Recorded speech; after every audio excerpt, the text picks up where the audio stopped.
Welcome, welcome to another week of the Inner RAE podcast. Today is a really special day because we have a guest on the show. I'm going to give you a little tease about Jennifer, but she is a world-renowned artist from Carmel by the Sea, and I cannot wait for you guys to meet her because she is truly a warrior of the heart, and I have a very, very good feeling that you're going to fall in love with her just like I did. So, with that, I'm Katie, and it's an honor to be here with you all. And I'm Erin. And yes, I also am super honored and excited to have Jennifer here on this podcast. Like we say in our intro, part of our mission is to bring you guys stories of people broadcasting their inner radiant, authentic energy. And this is going to be a killer episode. So, with that, I'm going to pass it back to Katie and let her introduce you. All right. Do you know when you meet somebody and your life just gets instantly better? That's what happened when Jennifer came into my world. I'm going to give a little bit of a story about how we met. And then, Jennifer, I want to hear your voice and just let your heart shine. I was leaving the farmer's market and I got a call from my best friend's mom. Shout out to Karen Mulvaney. And she told me to go walk over to Jennifer's gallery. I was parked in a 15-minute park zone and was like, it's fine. I'm just going to go walk in and say hello. Wrong. I'm pretty sure we ended up talking for over 3 hours. And truly, the feeling I had when I met Jennifer was like, there are just angels circling you. And I felt like I was in the presence of the divine. And she is someone who is truly beaming her heart and love into the world. And it just radiates. You can see if you're watching this, like her art behind her beautiful face, just glowing. And she is filled with compassion, with wisdom, with brilliance, and a depth of feeling and fortitude and freedom that is so contagious and inspiring. And she truly lives from the inside out. And she is someone who also adventures deeply into the sacred crunch of life and holds up a torch in the dark and makes something so beautiful out of the way that she experiences the world. She's one of the best guides I've ever met that takes me into the peaks and valleys and caves of the heart. And she's also one of the smartest, most well-rounded and curious and safe people I've ever met. I've gone to Jennifer with some really hard things, and she has been able to hold and guide me through it and help me navigate. So I could go on and on and on and on and on, if you can't tell, introducing our guest, but I'll leave it there. So without further ado, welcome Jennifer Perlmutter. Thank you, Katie and Erin, so much. It's an honor to be here. And I don't want to say that lightly. We hear this word of being honored or having the privilege. And to hear you reflect your feelings about our meeting, I can say that 100% right back at you. Mm, That was a day. mm, And talk about alignment and talk about people that come in with that authentic energy that began right with our mutual friend Karen Mulvaney sending you in here, who also operates from that place of authentic real energy. Then you passed it in, and then we just vibed for at least 3 hours getting to know each other as though we had been sisters in some other realm all our lives. mhm. That kind of relationship, these kinds of relationships live in our imagination. When the person leaves, we form this picture. This is what happens, especially with artists and very visual people. You can probably relate to this. Their their personality, their way is constructed of various images that live in my imagination in between the next time. And holding those every day keeps me in relationship to the person, whether I see them or not. And when Mm, you alighted out of here, your sparkly personality and spirit, your soul remained. And it was obvious we were going to be friends and collaborators. It was Mhm. just when and where. So Mhm. here we are. Yeah. Oh, and this is just the beginning. I promise you, Yeah. because now I've met you and we are now going to be friends and collaborate, which means Yeah. yay. And actually, Jennifer is going to be one of the guides that we are bringing in to help you during the retreat, if you're coming to our retreat that we've talked so much about. But to focus on for today, Jennifer, I would love to start by asking you, because we like to ask this of all of our podcast guests, how would you say that you cultivate or tap into your radiant, authentic energy? And if you have a journey with that, we would love to hear it. I can think of it as contrast. So you're asking about this authentic energy, which I hope that I have from the moment I put my foot on the floor in the morning to when I say goodnight. So all I can think about is what does the contrast feel like? And then when I'm in that place, how do I get back? The contrast of being in my authentic self feels icky, sticky, irritating, frustrating, and bitter. Mm. When things are off, I use a set of tools I've been developing and putting in a tool belt for all my life. And I probably the number one is to pray or ask to really understand where I'm off and to notice it. And a lot of times, relationships, people are my big sticking point. We can all be Buddhas on the mountain, but as soon as you put us into a group or send us into the store or have us in a social interaction, it's bringing up things about how we see ourselves. We're all mirrors to each other. If we're triggered or angry or frustrated, if I'm feeling this way, I have tools. I don't always go to them. It's so interesting how we forget. I'll forget.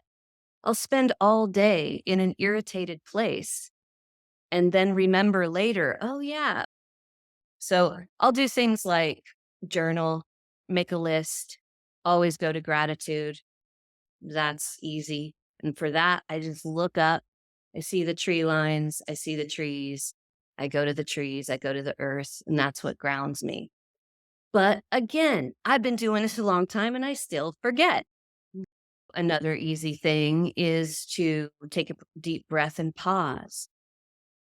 And if I'm in a group and I'm feeling really itchy and irritated, then I will focus my attention on others. I'll take it off of myself. And I remember this one tool, actually, I'm just remembering it now. I haven't used it in a while. I forgot. And I forget which teacher, probably, there's so many. Ram Dass was like the first real spiritual teacher that I had. But if there is stickiness or irritation, whatever it is, to imagine, to disarm the moment. You imagine this golden ore of love between you and another, and it just disarms everything. Love is, we know that's the solution. It's not always easy to get from A to B, but so I use my imagination and visualization to stay in my authentic soul self, to be close to her all the time. It's not always possible. I get jammed out of it. Does that answer? That is brilliant. And Katie's going to ask you a question, but before she does that, I have to share the story really quick. I had a friend say to me years ago, he's a Buddhist teacher, and he said that if you gave him the map to the perfect route where he could drive his daughter to school every morning and there would be no interruption and no traffic, and it was 3 or 5 minutes faster than the other routes he'd ever taken, he would never forget that route. It would be concretized. He would do it every morning. But if you give someone a spiritual roadmap on how to go through life efficiently and effectively. It just floats away. So I just wanted to say that because I love that. That's a spiritual axiom that both, yes, we need to practice and be present and have routine and have these tools that we utilize daily, and also we're going to forget them. Mhm. Yeah. Yeah. Yeah. Another great reason to really have boundaries around the people that you allow in your life. We can remind each other. I had a friend come in yesterday, and there's no truer axiom than a friend in need is a friend indeed. When we are so vulnerable with our troubles with each other, that's when we can really see the power of our relationship and our love and our compassion. And I see a friend in need, and automatically I just want to listen and hold space. And that makes me feel like I have some purpose, more so than anything else probably. I'm super curious about your process, Jennifer, of bringing something inside of yourself to life outside. You talked about what your inner radiant, authentic energy feels like and what it doesn't. And I'm curious how painting and expressing and creating art from each of those places is different. My process of painting, it's been processed all along. I focus on results when I Mhm. have to for a commission and what have you. But without my painting practice in my studio space, no matter how small or big it's been in the course of my career, I would not have learned as deeply about myself, because Mm. I open that door to my subconscious, and she comes through and shows me what I want to see, what I don't want to see, Mm. gives me pause. So in my process, for example, I'm in a good place, things are jiving, collectors are coming in and out, I got projects happening in the background. I've always have something going with an organization that I can think of as service. I love my community around here, so we do what we can. But this process down in the studio of opening that door and inviting that deeper part of myself through, it's so interesting because I do it here in the basement of my Mm. gallery in Carmel. So everyone's first question is, how do you make these paintings when you got people knocking on the door? So you have to draw boundaries, and you have to surrender, and I have to invite that bigger part of myself through. Mhm. I logistically and technically, I paint abstract, as you can see in the background, some reference to natural forms and things like that. Technically, I'll have my canvas or whatever it is I'm painting on ready to go, and I don't know what I'm going to paint necessarily. I might have seen something on a hike and remembered a certain color and thought, oh God, I want to mix that color. I want to put it right next to blue. And then I want to make that line that I saw on the horizon. So there'll be these thoughts, which are worldly thoughts of place. And they just simply get me started. I'm not attached to them necessarily as an outcome. And then I'll go to all the ephemera that I use. I use a lot of paper and fabric, torn stuff. Somebody just dropped off magazines to me this morning of these old vintage opera lyric sheets. I've got yarn, all kinds of things that people and myself collect, right? And then bring into the studio, tear it up, or paintings on paper torn up. And I'll start to collect these things just like jars of paint off a shelf, as I'll have all the pigments and paints on the table, but the rest of what gets collected. And it's really interesting. It's a intuitive pull. It's very this. And I feel like I don't even know why I'm choosing it. Oh, the scraps of blue corduroy have to be in this painting. Okay. And it's listening, trusting, and I just love it. It's so playful. I can get rather serious, and that's kind of funny to think of. So there is a part of me that has that practical things take over. So I rely on my creative practice to keep me open and aligned with my spirit. Hmm. What this is reminding me of listening to you, because I would not call myself a traditional artist where I have a canvas and I regularly go and meet myself at the canvas. I do have an easel and I do have some canvases, and I've definitely done art for therapeutic reasons. But what is so beautiful about what I'm hearing is I'm trained in this modality called psychodrama.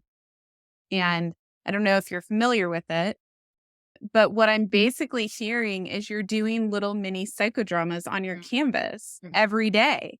And because the thing with psychodrama is when I'm working with a client, we'll do this thing called a walk and talk, and we're walking around in a circle and I'm having them tell me, what is it that your subconscious wants to work out and make conscious? I might not say that to a client, but that's the conversation we're having.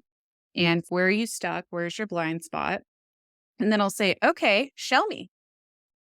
Look around the room, get whatever you need, assign it whatever meaning it needs to be, and show me what it is that you're trying to tell me. Every time a client, if we're doing this modality, instead of telling me, show me. So they'll be like, and then my mom said, I said, no, show me. And so they have to use whatever media is in the room, whether that be a stuffed animal, a scarf, a candle, a random feather, whatever. They have to use the media around them to basically paint a picture. And sometimes there's a catharsis. But what my trainer has always taught me is the client doesn't owe you a catharsis, you owe them a picture. Mm. And so ultimately, it's really about, I think I mentioned this when we were warming up to the episode. Our subconscious wants to become conscious. That's a very natural human progression and evolution. So we can either give it a canvas, or we can do psychodrama, or we can do therapy or whatever, or it's going to do it on the people in our lives. So Mhm. yeah, so that's what I was like when you were doing that. I just kept seeing my psychodrama group and how we operate, and just it's so familiar and beautiful and wonderful, and I'm just yes, thank you for sharing that with us.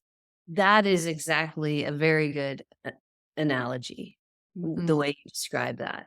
People will ask, why do you use collage? Or, oh, so your paintings are collage. Like, look, imagine your pigments. You don't have all the pigments you need. The next step is to look at around the room. Imagine you can't even fathom realism coming out of you or have an interest in it. But you realize that the blue micro corduroy says exactly what it needs to say in terms of childhood. And Mm. that's where ended up. It ended up on the play, the new painting that's play.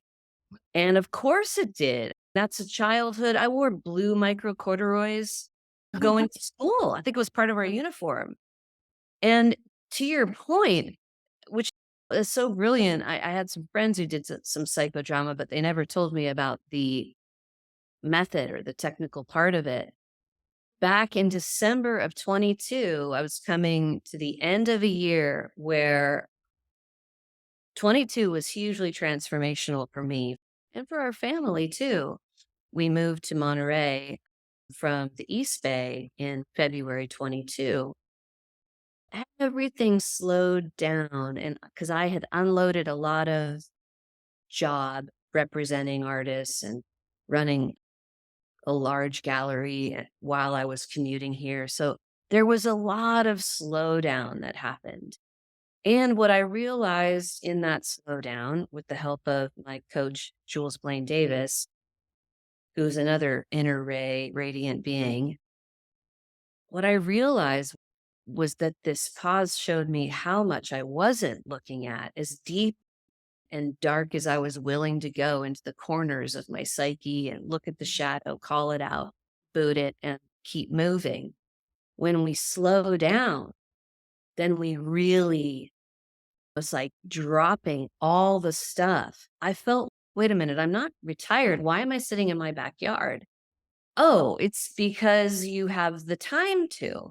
And I'm journaling and I'm going to women's groups and I'm really investigating, why am I irritated? Where's the irritation coming from? And through a lot of therapy and coaching, I was doing a lot of blaming outward.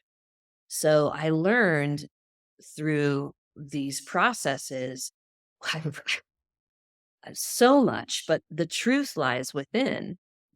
Mm. And I was curious always where soul was going to show me in my work, in my painting.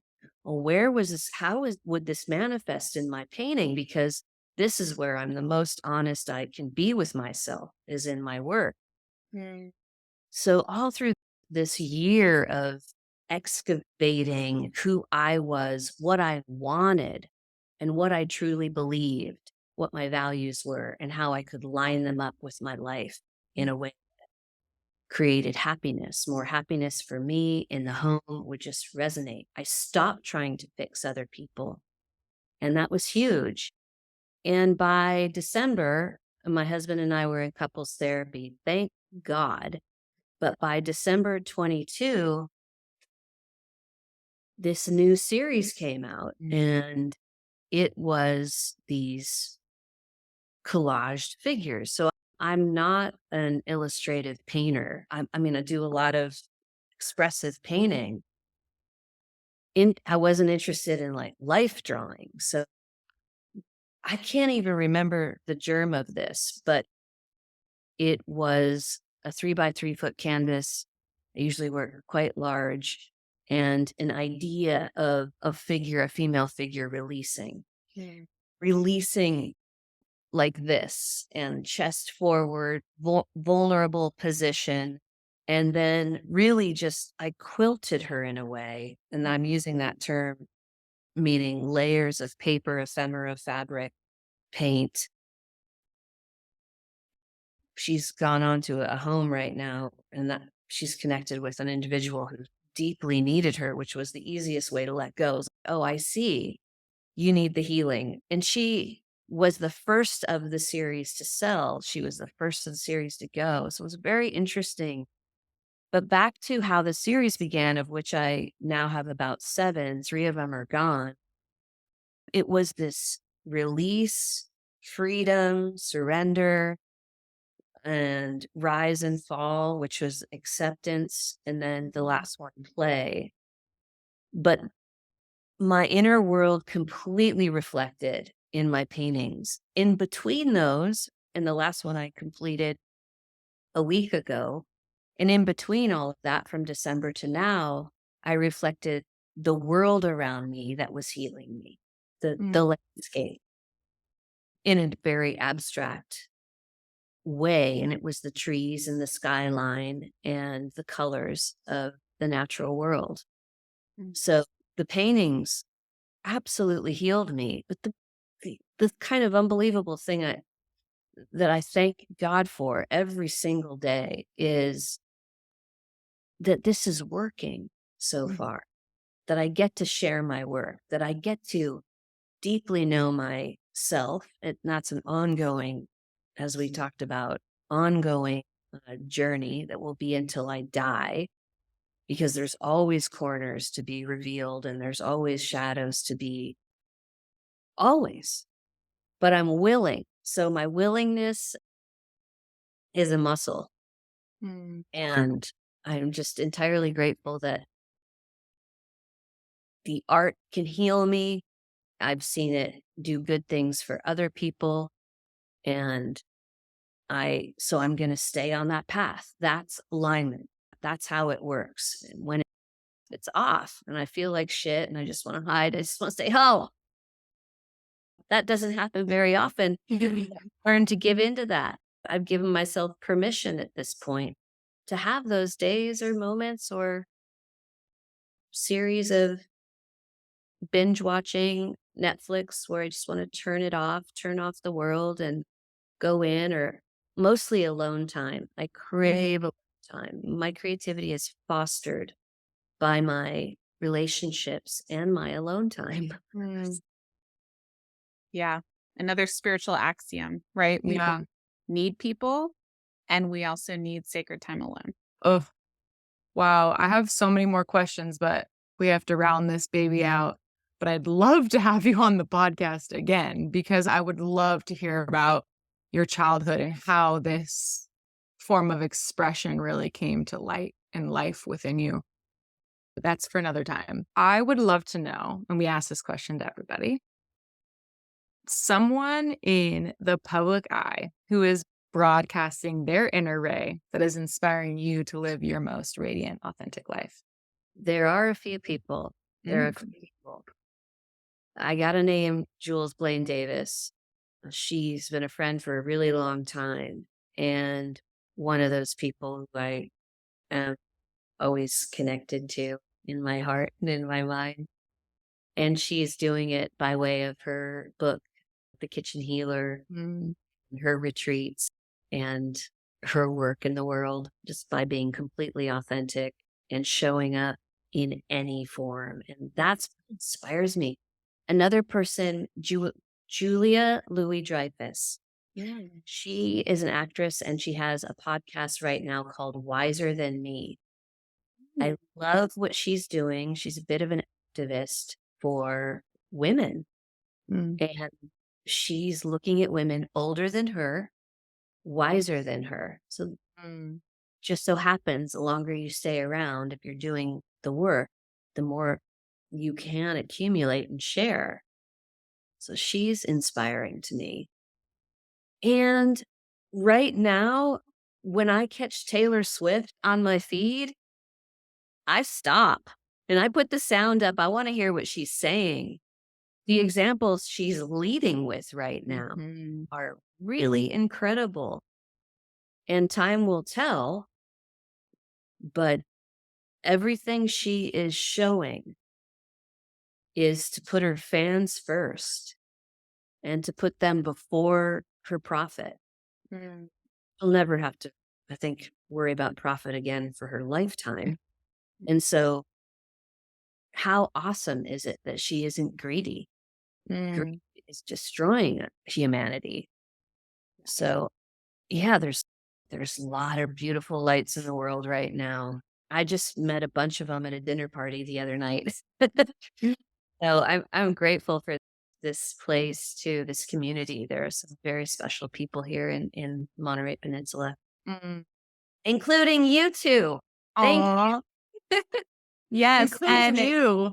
yeah, and speaking of, because we are gonna very sadly, because I feel like I've just received a healing just Yeah. being here with you. So thank you so much for showing up and connecting with us in this way. And just in case you're new to the podcast, or maybe you're tuning in just to specifically hear about Jennifer, I did want you guys to know that we're hosting our annual Inner RAE retreat. It's called Radiate by the Sea, and it's being hosted in Carmel by the Sea.